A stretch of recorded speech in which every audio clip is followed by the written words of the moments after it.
Sacred Heart Hospital in Denver smells like antiseptic and bitter coffee at 3 in the morning. The fluorescent lights hum their mechanical song overhead, the kind of sound that lives inside your bones after enough shifts. Katie Morrison pushes through the ER entrance at 2,247 hours, her scrubs still crisp, her badge already clipped to her pocket at the precise angle of someone who's counted these small rituals into survival. 18 months. That's how long she's perfected the art of being unremarkable, moving through these corridors with the quiet efficiency of someone who has learned that visibility gets you killed. The night shift hasn't started yet. The waiting room still holds its afternoon sediment, a grandmother with a granddaughter clutching a stuffed rabbit, a man holding his wrist like it's a small wounded animal, the ambient sound of fluorescent hum mixing with the distant beep of monitors in trauma bays. Katie doesn't make eye contact. She's learned that eye contact is a conversation starter, and conversations require explanations. She changes into her scrubs in the staff locker room on the 3rd floor, moving with the terrifying fluid precision of someone whose muscle memory comes from a different life entirely. The locker door closes with a soft click. She reaches inside her jacket, touches the faded unit patch sewn into the lining, a ritual she performs every shift, every single one, like it's a prayer or a promise or maybe just an apology. The patch is weathered, almost transparent now, green turning to gray at the edges where her fingers have worn it smooth. It's been 18 months since Senior Chief Petty Officer Catherine Morrison officially died. That was the condition of the extraction, the price of her honorable discharge. Accept the erasure or face court-martial for an operation that never happened. Operation Sandstone. 2 operators killed in the collapse. 1 CIA asset extracted alive. 1 intelligence network exposed to Damascus. 1 Navy career burnt to nothing in the sand. The Pentagon offered her a choice that wasn't a choice at all: disappear and stay alive, or surface and spend the next 20 years in Leavenworth. She chose the grave. Katie chose the grave, but she kept working with the living. It's what she knows how to do: keep people breathing, keep their eyes focused, keep their blood inside their bodies where it belongs. She moves through the ER now with hands that have held arterial bleeds, hands that have performed emergency procedures under rocket fire, hands that trembled exactly once in the shower 6 months after Tikrit and have never trembled since. Her composure is armor. Her invisibility is weaponized. No one here knows that she dragged 3 bleeding operators through 200 meters of crossfire in a city where the buildings were collapsing like dominoes. No one here knows about the 16 minutes with her call sign screaming through the radio, or the way she memorized the smell of blood mixing with diesel fuel and burning concrete. No one here knows she's a legend. That's the entire point. The ER fills as night deepens. Routine cases, the kind that don't require her to move faster than anyone else, don't require her to call on the parts of herself that are still combat programmed. She checks vitals, updates charts, holds the hand of an elderly woman waiting for CT results. Her voice is soft when she speaks. Your daughter's coming to pick you up. She called while you were in imaging. The woman's fingers squeeze Katie's hand with the gratitude of someone who's being cared for, not just processed. Katie lets the squeeze happen. She doesn't pull away. These small kindnesses feel less like performance and more like the only honest thing she does anymore. The pharmaceutical rep arrives with Dr. Marcus Sterling at 03 for 2 hours. Sterling is the kind of doctor who wears confidence like it's custom-tailored, expensive watch, pressed white coat, the kind of smile that doesn't reach his eyes. The rep trails behind him like a satellite caught in gravity, both of them laughing about something that happened at the parking garage. Sterling's laugh is the sound of someone who's never been told no, never been forced to recalibrate his understanding of himself, never had his life reduced to a single choice between erasure and imprisonment. Katie recognizes the laugh. She's heard it before. In briefings and on deployment and everywhere that power gets mistaken for invulnerability. Sterling writes orders for a patient in Bay 3, a middle-aged man with cardiac history, already on a cocktail of medications that narrows the margin for error. Katie watches the dosage Sterling scribbles. Her eyes catch on the number. The calculation is wrong. Dangerously wrong. The dosage he's prescribed would cause hepatic failure in a patient already compromised, already fragile. The pharmaceutical rep is already talking about how the medication regime will require repeat refills, how the repeat refills mean recurring revenue, how recurring revenue means everyone benefits. Sterling is nodding. He's already calculated the kickback in his head, the money that flows from inflated orders and falsified billing codes, the offshore accounts that nobody audits. Katie approaches the nurse's station. She doesn't think about it. Her hands know what to do.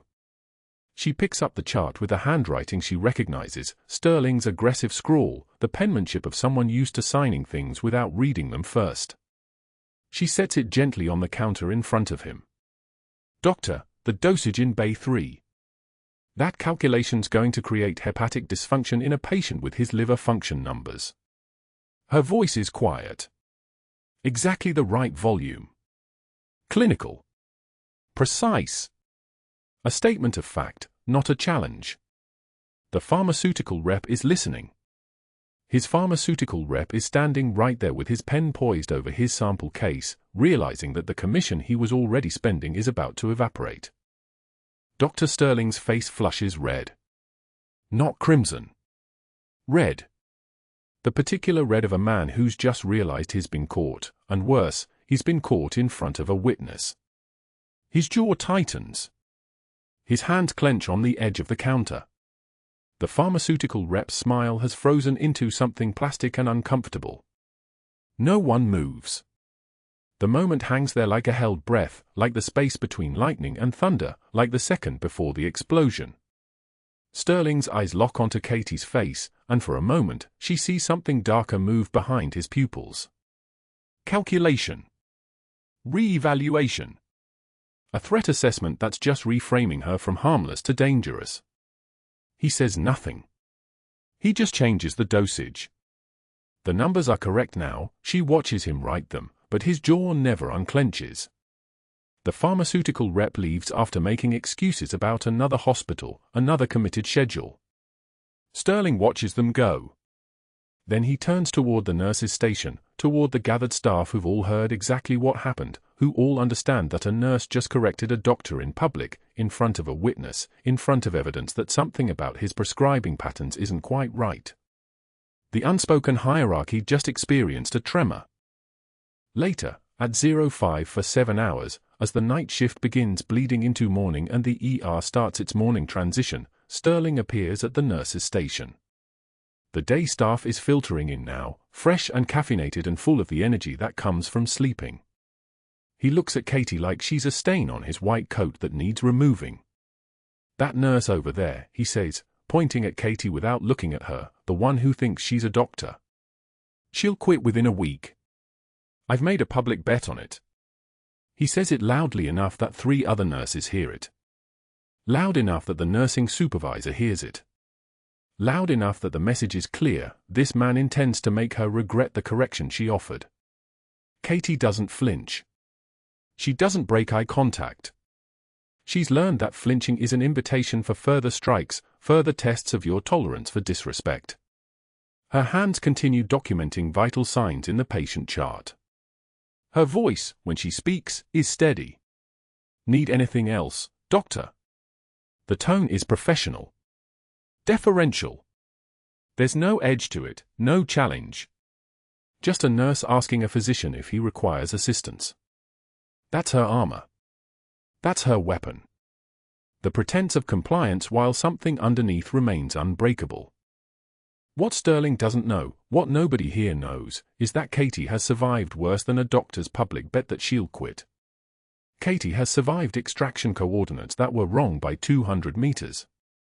She survived taking 3 rounds through the side plate of her carrier, lived through the impact shock before the pain even registered. She survived watching operators bleed out in her hands while radio static screamed about delayed air support that never came. She survived the paperwork that erased her, the discharge that killed her career, the silence that came after. A doctor's contempt is a small price. A doctor's anger is a thing she can outlast.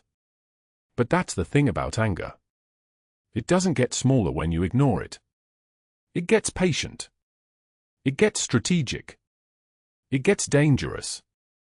Sterling leaves the nurse's station and Katie returns to her work, her composure intact, her face revealing nothing. But the seed is planted now. She's no longer invisible. She's marked. And Dr. Marcus Sterling is the kind of man who marks things. The fluorescent lights continue their mechanical hum overhead. The hospital continues its work. The morning shift arrives with coffee in hand and no idea that the real emergency has already begun. Katie's hand touches the unit patch inside her jacket one more time, the faded green, the worn edges, the last physical proof that Catherine Morrison ever existed, and she settles into the waiting. The chart hit the floor like a gunshot. Pages scattered across the polished tile in Sacred Heart's main hallway during shift change, the busiest 30 seconds of the morning. 20 staff members froze mid-stride. Dr. Sterling stood 3 feet away, his smile sharp as a blade, watching her the way a cat watches prey that hasn't realized it's cornered. "Pick that up, sweetheart. Since you're so concerned about my documentation." Katie's hands didn't shake. That was the thing about hands that had once held plasma bags above a dying operator's chest while rounds snapped past her head. They understood pressure. They understood consequence. They understood that trembling was a luxury. She kneeled. Not rushed. Not panicked. Methodical. The way a soldier approaches a grid search, one section at a time, complete attention, no wasted motion. Her knees bent with the hydraulic precision of someone whose body remembered things her mind had spent 18 months trying to forget. The fluorescent lights buzzed overhead like insects trapped in glass, and she could feel 30 eyes tracking every movement. One tear escaped. Just one. It traced down her left cheek with the inevitability of rain on a windshield, and she wiped it away without breaking eye contact with Sterling. Her other hand gathered the scattered pages, vital signs, medication orders, the bureaucratic skeleton of someone else's suffering. When she spoke, her voice was steady as a rifle shot, each word a single round fired into the silence that had swallowed the entire hallway. "I've been called worse by better men, Doctor." Sterling's jaw tightened. The smile fractured. He turned away without answering, which meant she'd won something he couldn't admit, which meant he would escalate. Katie reassembled the chart page by page, the papers whispering against each other like dried leaves. The staff dispersed awkwardly, conversations resuming in hushed, uncertain tones. She stood, the completed chart in her hands, and returned to the nurse's station with the gait of someone who had crossed minefields with the same composure. But Sterling was already on his phone. She saw it happen, his shoulders turning away, his voice dropping to the register he reserved for people with institutional power. He was calling someone. Multiple someones. A board member. An investigator. The network of men who kept his world operational and profitable. Katie didn't hear the words, but she understood their shape, a nurse with gaps in her employment history. A nurse asking questions about medication billing. A nurse who'd just corrected him in front of 20 witnesses and made him look like a fool. 3 days passed in the strange temporal logic of hospital work where every shift feels like a decade and every week evaporates like morning mist. Katie moved through Sacred Heart's corridors with the invisibility she'd perfected over 18 months, the kind of invisibility that came from never meeting anyone's eyes, never speaking unless spoken to, never taking up space beyond what her body required. She was a ghost in blue scrubs, a phantom with an employee ID badge, a woman who'd been officially dead since the day the Pentagon buried Operation Sandstone. The cafeteria during lunch rush was chaos by design, peak congestion, maximum noise, everyone moving at terminal velocity toward food before they had to return to the ICU or trauma bay or whatever circle of control disaster had claimed them that morning. Katie carried her lunch tray through the crowd, balancing a bowl of soup and a salad that she wouldn't really eat, more fuel than meal, the way soldiers approached food. Sterling approached from behind. She didn't see him coming, which meant he'd timed it that way. His shoulder caught her elbow with enough force to suggest accident, enough precision to suggest design. The tray fell. The sound of it hitting tile was like a small explosion, the ceramic bowl shattering, soup splashing across her scrubs in a stain that looked like blood under the cafeteria lights, salad scattering across the floor in a confetti pattern that somehow made the humiliation more complete. The cafeteria went dead silent. 50 staff members watched. Katie knelt, just as she had in the hallway, methodical and unhurried. Her scrubs were now decorated with vegetable broth and shame, but her hands moved with the same precision as before. "Clumsy, aren't we, sweetheart?" Sterling's voice carried across the empty space between them, designed to be heard, calibrated for maximum audience. Katie gathered each fragment of the bowl, each piece of lettuce, each roll that had spilled. When she spoke, her eyes remained on her work, her voice steady as medication entering a vein. "Accidents happen, doctor. Usually to people who aren't paying attention." Something flickered across Sterling's face, anger, certainly, but something else underneath it. Fear, maybe. The recognition that he was trying to break someone who couldn't be broken, not because she was strong, but because she'd already been shattered by things that made his cruelty look like weather. He walked away. The following week, it happened again. The patient chart. The public hallway. The same humiliation script running on loop like a film reel. Sterling threw it at her feet during shift change, papers exploding across the floor like confetti at a funeral. "Your patient in 412 needs you, doctor." Katie's voice didn't waver as she gathered each page. His labs show liver enzyme elevation. Possibly medication-related. Sterling's face went pale. Because she was right. Because she'd been watching his patterns, noticing the way his medication orders didn't match standard protocols, how the dosages seemed calibrated more for billing codes than for actual patient need. Because a nurse who moved with the invisible grace of a ghost in the system could see things that other people missed. But Katie didn't know that Sterling had already made his calls. Didn't know that a board member was preparing documentation. Didn't know that an outside hospital investigator was building a file with her name on it, a file that would accumulate like sediment, like evidence, like a case for her removal from Sacred Heart. The ambulance arrived at 3:38 p.m. on a Wednesday. Code activation. Incoming trauma. The hospital's pulse accelerated, that familiar choreography of crisis where every person in the ER became an instrument in an orchestra directed by urgency. Katie was already moving toward the bay when the stretcher came through, paramedics calling out vitals, a patient covered in field bandages, another training accident from Fort Carson turned into something that required emergency medicine. Katie reached for his vitals. Then she saw it. His left forearm, the skin beneath the bandaging, the tattoo in block letters that stopped her breath. Catherine Morrison. And below it, coordinates. A date. The day of Operation Sandstone. The man on the stretcher was Sergeant David Chen. Charlie Platoon. The operator whose blood she'd carried on her uniform for 3 days after Tikrit.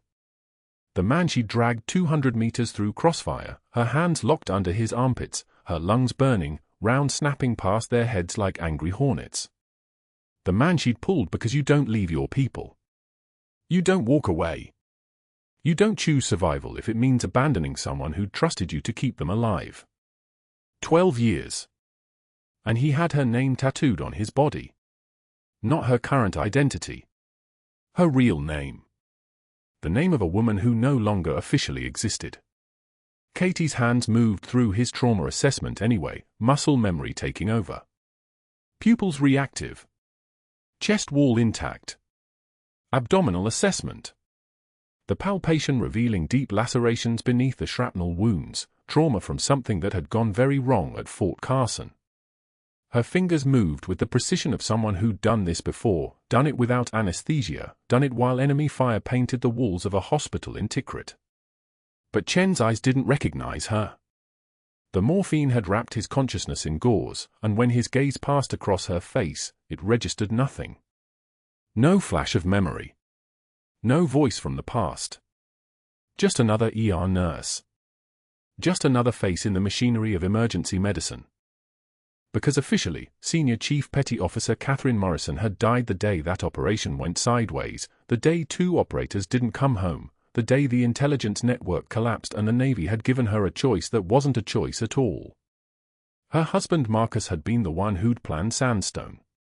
CIA analyst, architect of an extraction that should have worked, that had killed people instead. He'd spent his final months terrified that the blowback would reach her, that his mistakes would contaminate the only clean thing left in his life. Katie's voice cracked slightly as she asked Chen routine questions he barely processed through the morphine haze. Where does it hurt? Can you feel this? What's your name? He gave her his name, but not hers. He didn't remember. From the nurse's station, Dr. Sterling watched this unusual emotional reaction with the patience of a man who'd learned to extract information from small cracks in composure. A nurse touching a trauma patient's arm with something that looked like recognition. A nurse's voice developing a tremor. A nurse whose professional distance had developed a hairline fracture. Sterling was already reaching for his phone. The board member had returned his calls. The investigator was building momentum. All he needed was more ammunition, more evidence of instability, more proof that this nurse with the strange gaps in her employment history was becoming a liability to the hospital's operation.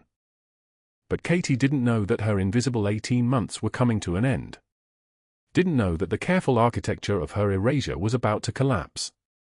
Didn't know that the man whose name was tattooed on his own skin had no idea who'd saved him in the ruins of Tikrit, and that this mercy, this ignorance, would become the mechanism by which her entire past would explode into present-tense chaos. She just moved through the rest of her shift as a ghost, gathering supplies, following protocols, existing in the liminal space between the woman she'd been and the woman she was pretending to be. And in her pocket, the faded unit patch inside her jacket lining, the green worn almost white, the edges soft from 18 months of her fingers touching it in dark moments, seemed to grow heavier with each passing hour. The monitors told her everything she needed to know. Blood pressure holding at 118/76. Heart rate steady at 68.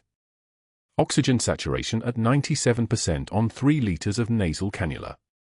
Chen's chest rose and fell with the rhythm of someone finally at rest, his breathing deep and measured, the kind of sleep that only comes after survival. Katie sat in the chair beside his bed at 2 in the morning, watching the green line of his cardiac rhythm paint itself across the monitor screen in perfect sinus rhythm. Stable. For now. She'd been assigned to him through the night shift by pure chance, a scheduling rotation that felt less like chance and more like providence working backward through bureaucracy.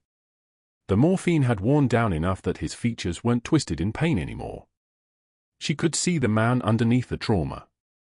Could see the jaw she'd watched break a smile in a Tikrit safe house. Could see the shoulders she'd felt tense beneath her hands when rounds came in too close. His left forearm lay across the white hospital blanket, and there it was. Her name. Catherine. Tattooed in military block letters, the ink slightly faded but unmistakable. She'd seen it once before, in that same safe house, when he'd lifted his sleeve and pointed at it with a grin that didn't reach his eyes. Insurance, he'd called it. So if anything happens, someone will know we existed. Katie checked his full line. Ran her fingers over the saline bag to confirm flow rate. Noted the time. Documented vitals in the electronic system with the muscle memory of someone who could do this in her sleep. Her hands moved the way trained hands move when the person inside them is watching from very far away. She was present and absent simultaneously, the way soldiers learn to be, the way you survived things that shouldn't be survivable. At 3:15 in the morning, a shadow fell across her from the doorway. Dr. Sterling. He held a paper in his hand like a weapon. Morrison. Step out here. She followed him into the corridor. The fluorescent lights hummed their constant, grating frequency, a sound like insects trapped in plastic, a sound that had worn grooves into the inside of her skull over 18 months of night shifts. Sterling handed her the transfer order. His fingers didn't tremble. His voice didn't rise. This was the next stage of his assault, and he'd thought it through carefully. Strategic. Competent. Dangerous. Effective immediately, Sergeant Chen is being transferred to the 4th floor cardiac unit for specialized monitoring. His new primary nurse is Rebecca Hutchins. You are reassigned to the trauma bay overflow. I need you to brief Hutchins on current status and then relocate your assignments. Katie read the order twice. The words didn't change. Vital stable. No acute changes. No medical reason for the transfer. No mention of her in the paperwork at all. That was what made it brilliant. There was nothing to fight. Nothing to contest. Just a routine patient transfer and a routine reassignment. "He's stable," Katie said. Her voice came out level as water. No indication for transfer. "I've been a physician for 20 years, Morrison. I think I can determine appropriate patient disposition without input from the nursing staff." Sterling's smile was the kind wolves wear before the teeth become visible. "Is that going to be a problem?" One breath.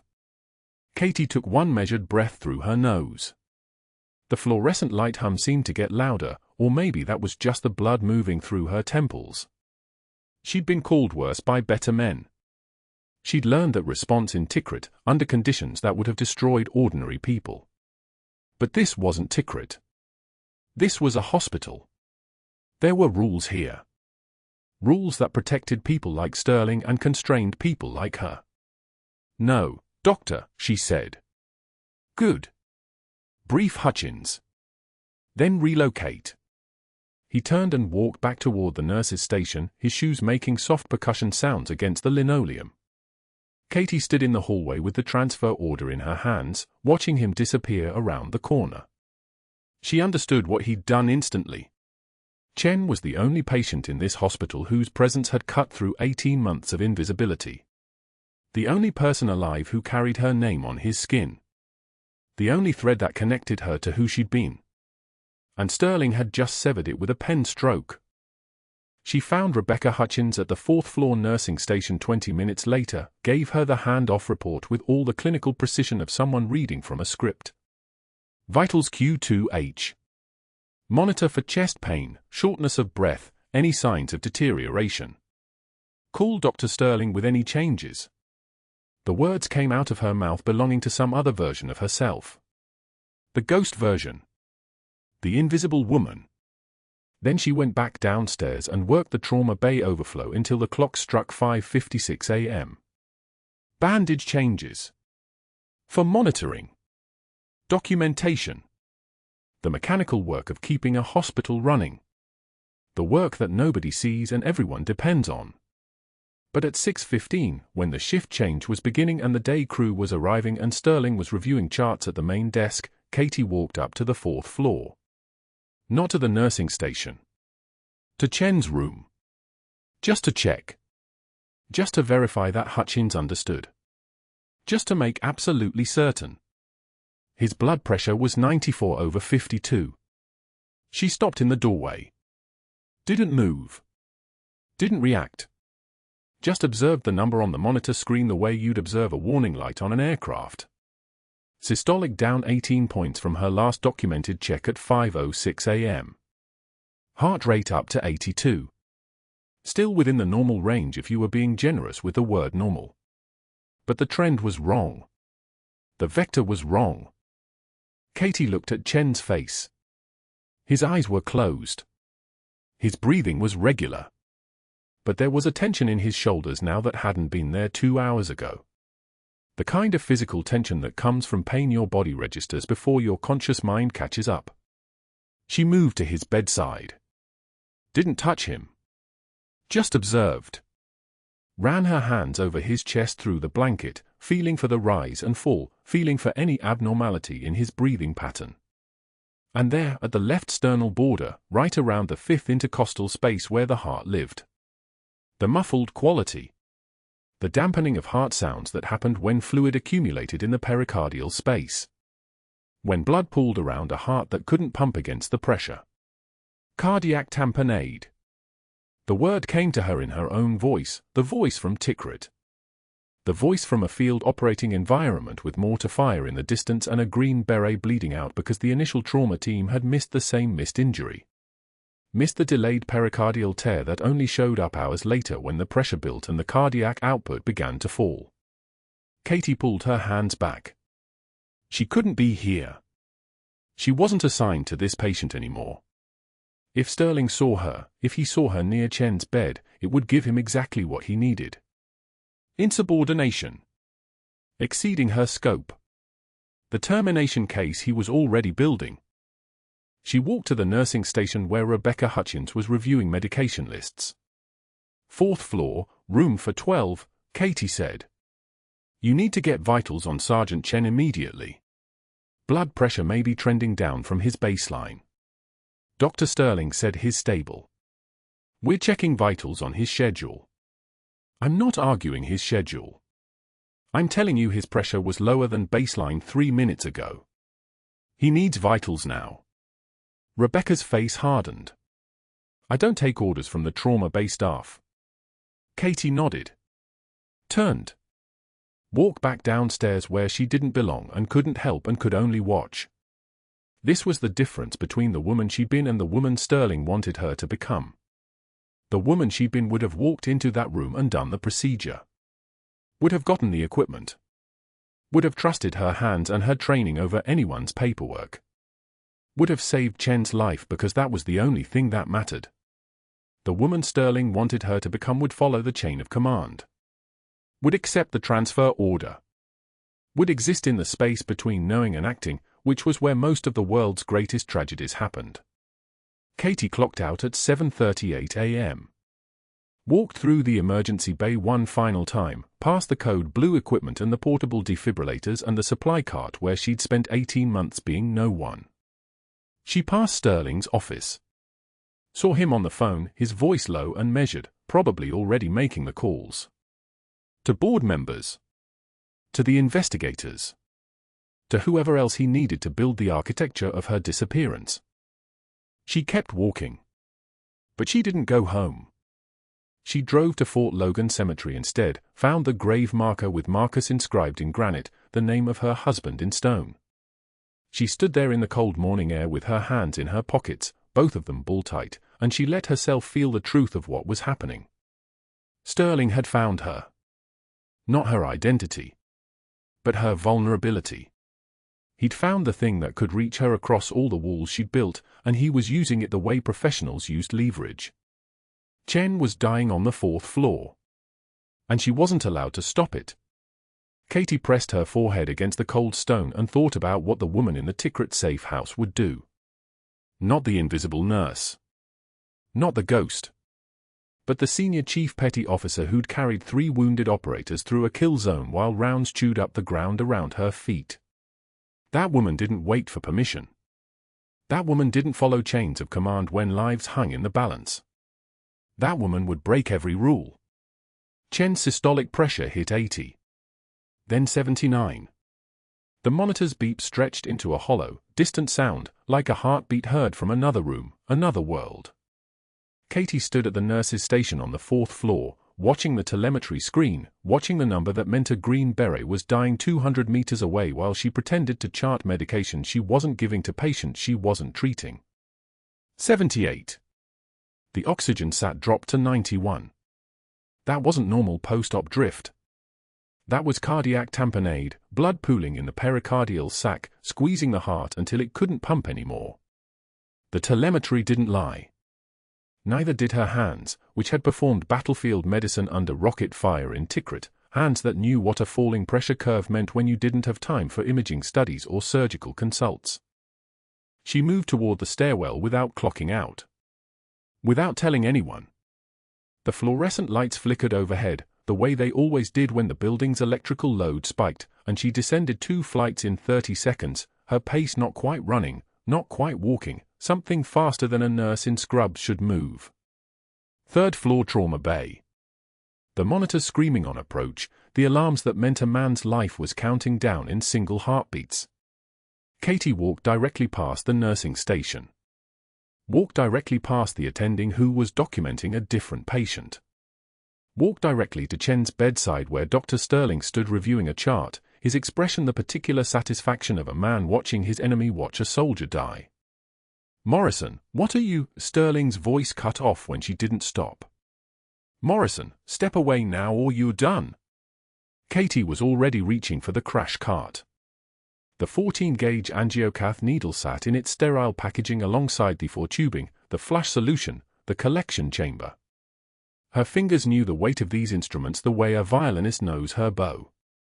She performed this procedure in a trauma shelter in Tikrit with a bullet-shattered window and incoming mortar fire, her hands moving with the terrifying fluid precision of someone who'd already made peace with dying and therefore had nothing left to be careful about. She didn't respond to Sterling's threats. Didn't acknowledge the security guard who materialized at the stairwell entrance.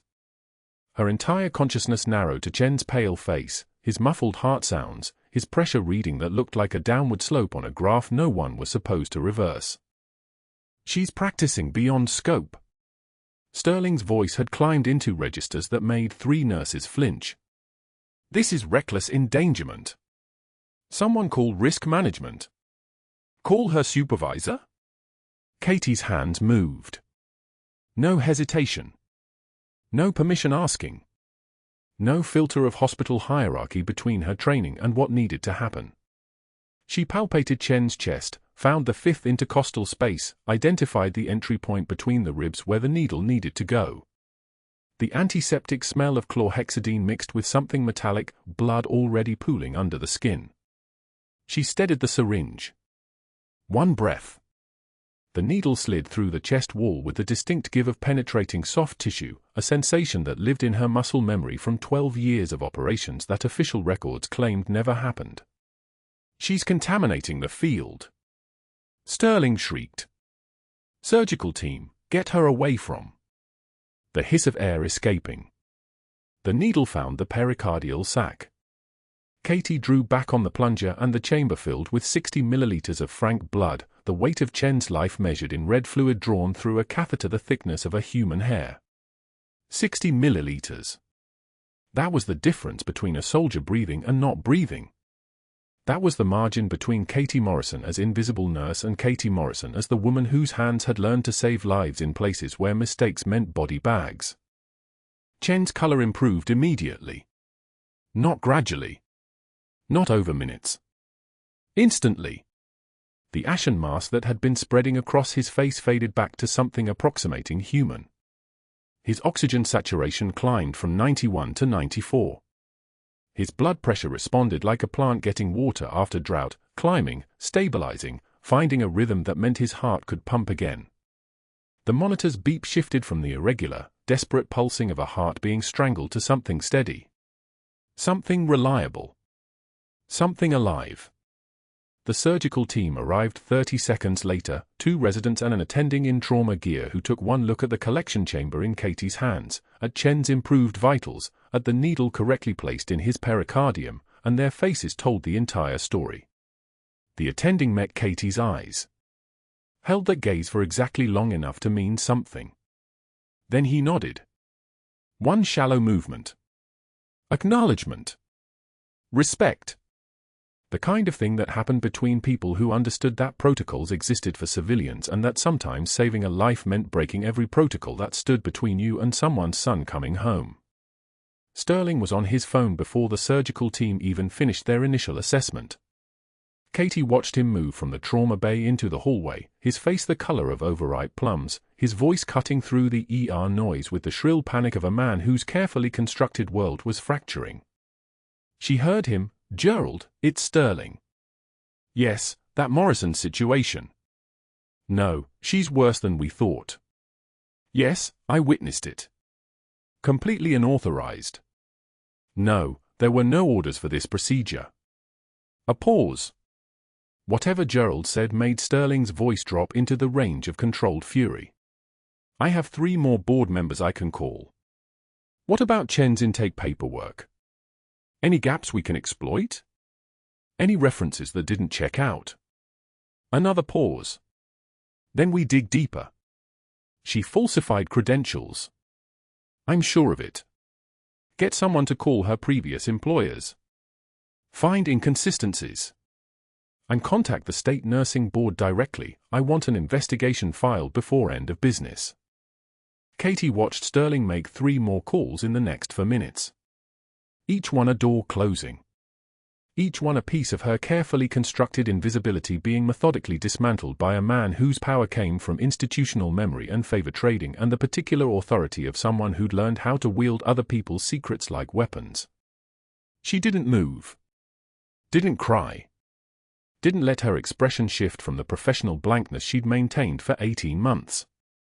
Her hands had just performed a procedure that violated hospital protocol in approximately 7 different ways.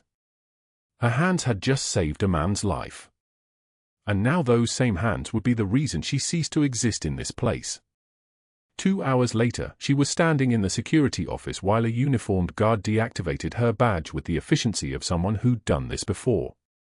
The administrator, a woman named Holbrook who managed the hospital with the kind of political expertise that required smiling while delivering bad news, explained the situation using phrases like investigation required and suspension pending review and allegations of credential falsification that we must take seriously. Sterling stood in the corner wearing the expression of a man who'd just eliminated a problem, his phone dark in his pocket, 3 board members already convinced that Katie Morrison was unstable and dangerous and exactly the kind of employee whose removal protected institutional liability. The dashcam footage contradicts your account, Holbrook said quietly. You were instructed to remain on the 4th floor. You left your assigned station without notification. You performed a procedure that exceeds nursing scope without physician orders or authorization. I saved his life, Katie said. Her voice didn't waver. It sounded like it was coming from someone else. The cardiac tamponade would have killed him in 4 minutes. The surgical team confirmed it. The surgical team also confirmed that Dr. Sterling had ordered a surgical consult that was in process. Holbrook's eyes were sympathetic in the way that made everything worse. I believe you were trying to help. But intention doesn't change protocol. And frankly, given the gaps in your employment history, the incomplete references, she paused, and in that pause Katie understood that Sterling had already started planting seeds. We need to be thorough. The rain started the moment Katie's hands released the steering wheel in the Fort Logan parking lot. It came down in sheets that made the windshield look like she was underwater. She moved through the cemetery with the ground slick beneath her shoes, water soaking through her scrubs, rain mixing with something else on her face. The grave marker was cold. Everything was cold. The rain hammered the marble like applause or accusations, like the sound of everything she'd buried in the ground beside markers coming back up. She knelt. Pressed her forehead against the stone. Her husband had been a SEAL, had understood the cost of invisibility better than anyone she'd ever known. He'd held her hands after Tikrit, after the extraction that killed 2 operators, after the Navy had given her the choice that wasn't a choice, accept an honorable discharge with all records scrubbed clean, or face court-martial for an operation that officially never happened. I'm sorry, she whispered. I tried to stay hidden like you asked. I tried to be invisible. I tried to be just a nurse. The rain ran into her mouth. Into her eyes. Into the space between her body and the ground where Marcus was buried. But I couldn't watch another good soldier die. I couldn't let him lie there with my name on his arm and not know who saved him. I couldn't be invisible for that. The rain mixed with tears. This was the lowest point, the moment when every choice she'd made to survive by disappearing had been destroyed by the decision to save one person's life.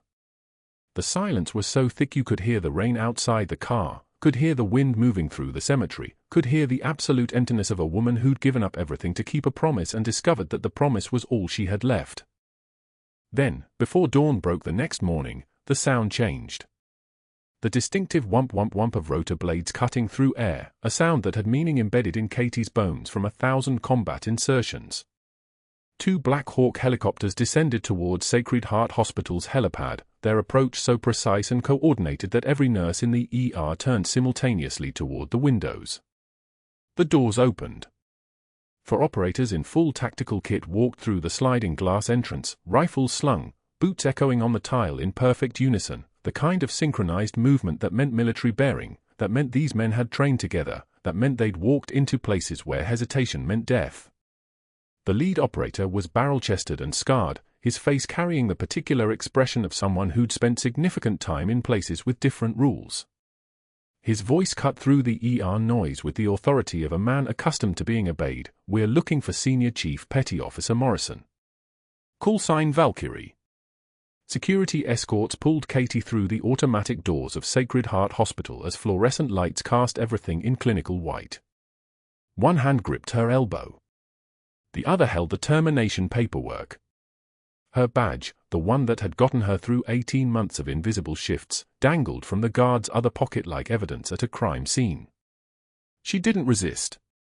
Resistance was a luxury for people who still had something to lose. The outside investigator Dr. Sterling had hired was already packing his briefcase in the administrative office upstairs. His report was a masterpiece of institutional language, practicing beyond scope of licensure, reckless endangerment, insubordination in the face of direct physician authority. Every word was technically defensible. Every word was a lie designed to stick. Katie's protest about Sterling's billing irregularities, the inflated medication orders, the offshore accounts, the kickbacks buried in pharmaceutical rep dinners, landed like stones thrown into an ocean. The hospital administrator wouldn't meet her eyes. The board members Sterling had called in favors from had already made their position clear. This was a nurse problem, not a doctor problem. Disgraced employees made accusations all the time when they were being terminated. It was textbook deflection. No one wanted to hear it. By 9:56 p.m., Katie was standing in the rain at Fort Logan Cemetery, rain hammering the ground like applause nobody wanted. Her husband's grave was exactly where she'd left it 12 years ago, cold marble, his name etched in stone, flowers she hadn't brought rotting in a bronze vase. She pressed her forehead against the cold surface and whispered words that belonged only to the dead. "I'm sorry, Marcus. I tried. I tried to stay hidden like you asked. Tried to be invisible. Tried to be safe." Her voice didn't crack. The rain covered everything anyway. "But I couldn't watch another good soldier die. I couldn't let him bleed out while I stood there playing nurse." She pulled back, staring at his name in the darkness. "You made me promise to disappear. And I did. 12 years. But tonight I surfaced. And now everything is, the rest dissolved into the rain, into the Denver night, into the thing that happened when a ghost decided to become human again." Thunder rolled across the city like artillery in the distance. She didn't know what would happen next. She didn't know that 2 Black Hawks were already being prepped at Fort Carson, rotors warming, operators checking gear with the precision of men who'd done this 1,000 times before.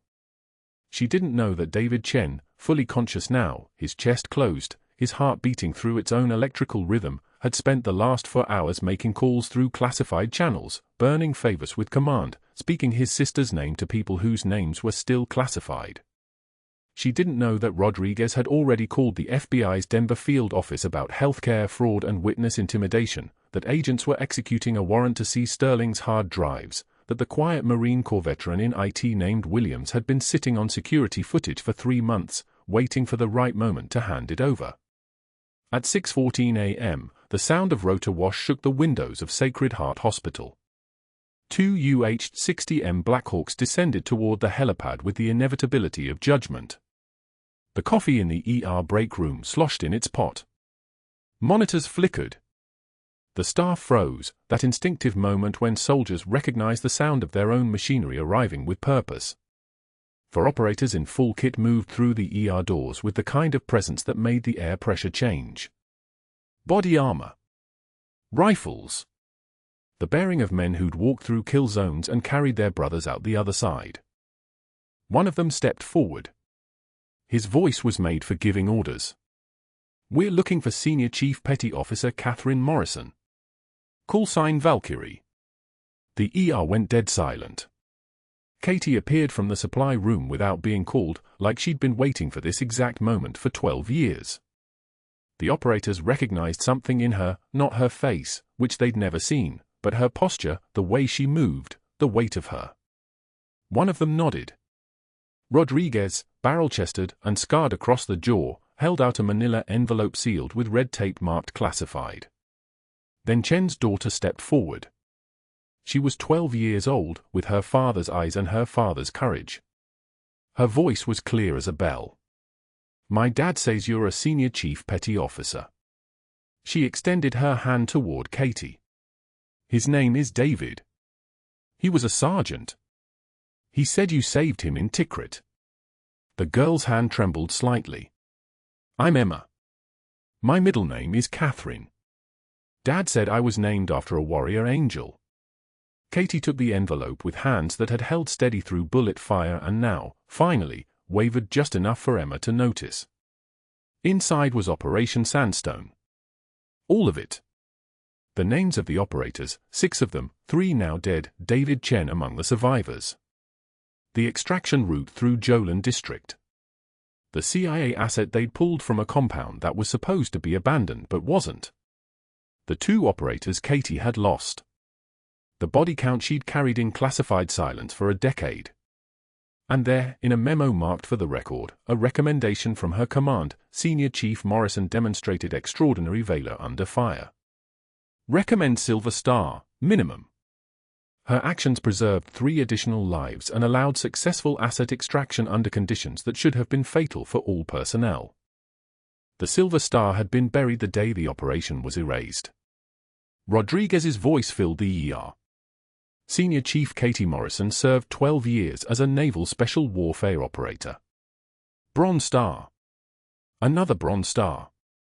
Silver Star for pulling 3 wounded operators through a kill zone while taking sustained enemy fire, 200 meters of open ground, no cover, rounds impacting concrete around her, and she didn't leave anyone behind. He looked at his audience, nurses, doctors, the hospital staff who'd watched Katie push a mop for 18 months, who'd seen her absorb insults like water through cloth. 16 minutes. That's how long she carried Sergeant Chen on her back while returning fire. 16 minutes of her life while his blood soaked through her uniform and her legs kept moving anyway. FBI agents in dark suits stepped forward simultaneously, moving with the coordination of people who'd rehearsed this moment. One of them held up a warrant. Dr. Marcus Sterling, you're under arrest for healthcare fraud, insurance kickbacks totaling $847,000, witness intimidation, and tampering with evidence. You have the right to remain silent. Sterling's voice erupted from the administrative hallway upstairs. Screaming. Denying. Threatening lawyers and lawsuits and violations of process. His network of board members and pharmaceutical representatives and invested colleagues was evaporating in real time. The administrator wouldn't return his calls. The investigator he'd hired had already sent his final invoice, no refund, case closed, sorry sir. The rep from the pharmaceutical company that had been funneling him kickbacks had stopped answering his phone 6 hours ago. Then Williams stepped forward. He was thin, quiet, the kind of man most people didn't notice. Marine Corps vet. IT director. The one who kept the hospital's systems running while nobody thanked him for it. In his hands was a hard drive the color of gunmetal. I saved everything, Williams said. His voice was steady as a rifle shot. Every frame of security footage from the last 3 months. Dr. Sterling throwing charts at Nurse Morrison.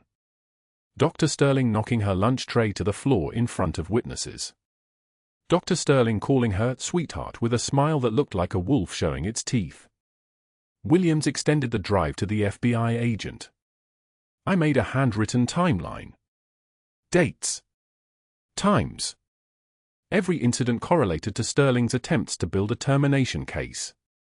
I also found the email where he directed the outside investigator to fabricate charges in exchange for payment. The quiet man paused. I was a Marine. Once a Marine. I recognize an attack on one of our own. The FBI agent took the drive without a word. Added evidence tampering to the charges.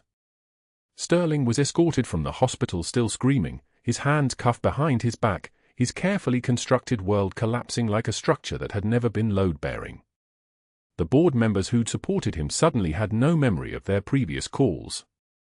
The investigator lawyered up. The pharmaceutical company issued a statement distancing itself from any impropriety. But Katie barely heard any of it. She was reading Operation Sandstone, seeing the names of Petty Officer Marcus Chen and Petty Officer Sarah Holloway and Petty Officer James Rivera, the ones who didn't come home. Seeing her own name typed in official language, Senior Chief Morrison maintained operational focus despite severe casualties and continued to provide effective command presence until all remaining personnel reached extraction point. Seeing the photograph clipped to her personnel file, the one taken 18 hours before the operation, when she still had a face that belonged to a uniform, before the Navy made her choose between a court-martial and disappearance. David Chen was wheeled from the ICU by an orderly who didn't understand the full weight of the moment. His daughter Emma held his hand. His chest was bound in bandages, his face still carrying the grey of medical crisis, but his eyes were alert. When he saw Katie across the ER, he said her name like a prayer. "Valkyrie! You're alive. All these years I thought," his voice broke. "They told us you were KIA. Different operation. Different location. I got your name tattooed the day after you saved me. Swore if I ever found you, the world would know what you did." Katie crossed to him and David gripped her hand with the strength of a man who'd survived impossible things. His daughter Emma stepped forward without hesitation and hugged Katie, who finally, after 12 years of invisible composure, of absorbed insults, of carrying grief alone, broke open. 12 years of grief poured out in a silence so thick you could hear the heart monitor beeping in the background, steady and alive and present. "My daughter's middle name is Catherine," David whispered. "Emma Catherine Chen. I told her stories about the warrior angel who carried me through hell." "That's you. That was always you." Rodriguez explained that Chen had spent years trying to locate Morrison through unofficial channels, that when he woke up after surgery and recognized his nurse, he'd immediately contacted his command. The wheels had turned fast after that. Fast enough to matter. Fast enough to bring 2 Black Hawks down on a hospital in Denver and turn invisible into undeniable. The hospital administrator appeared in the ER doorway, her face the color of someone who'd just realized they'd been standing on the wrong side of history. She offered Katie her job back. Offered back pay. Offered an apology that Katie didn't quite hear, already moving forward into something that looked like belonging for the first time in longer than she could measure. If you found this story as riveting as Katie Morrison's incredible return to the light, subscribe to our channel. Like this video and tell us in the comments, would you have saved him, or walked away? We upload new videos every single week about the heroes hiding in plain sight, the warriors among us carrying stethoscopes instead of rifles. Hit that notification bell so you never miss a story about the quiet people who change everything.